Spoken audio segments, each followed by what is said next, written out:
पर्यावरणपूरक सण साजरे करण्यासाठी मूर्तिकारांना ठाणे महापालिकेतर्फे शाडूची माती आणि मूर्ती घडवण्यासाठी जागा विनामूल्य देण्यात येणार आहे।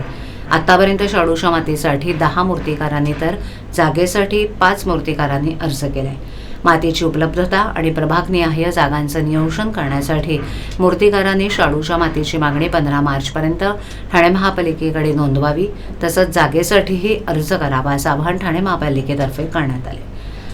शाडूच्या मातीच्या खरेदीसाठी ठाणे महापालिकेला मागणी नोंदवायची आहे। त्यासाठीची निविदा प्रक्रिया पूर्ण करून लवकरात लवकर ही माती मूर्तिकारांना उपलब्ध व्हावी या दृष्टीनं मूर्तिकारांनी मातीची मागणी 15 मार्चपर्यंत पालिका मुख्यालयातील पर्यावरण विभागाच्या कार्यालयात नोंदवावी असं आवाहन पर्यावरण विभाग प्रमुख मनीषा प्रधान यांनी केले।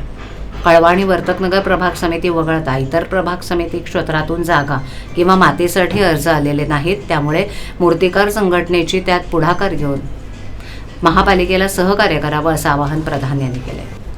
पर्यावरणपूरक गणपती साजरा करण्यासाठी ठाणे महापालिकेनं आयुक्त सौरभ राव यांच्या निर्देशानुसार मूर्तिकार तसंच सार्वजनिक गणेशोत्सव मंडळ यांची 16 जानेवारी रोजी बैठक घेतली।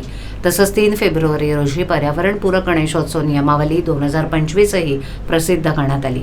या बैठकीत झालेल्या चर्चेनुसार मूर्तिकारांनी शाडूच्या मातीची मागणी तसंच जागेसाठी अर्ज लवकरात लवकर करावा।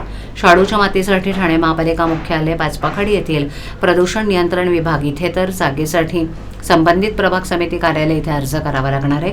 तरी संबंधित मूर्तिकारांनी या दोन्ही गोष्टी शनिवारी 15 मार्चपर्यंत कराव्यात असं आवाहन ठाणे महापालिकेतर्फे करण्यात आले।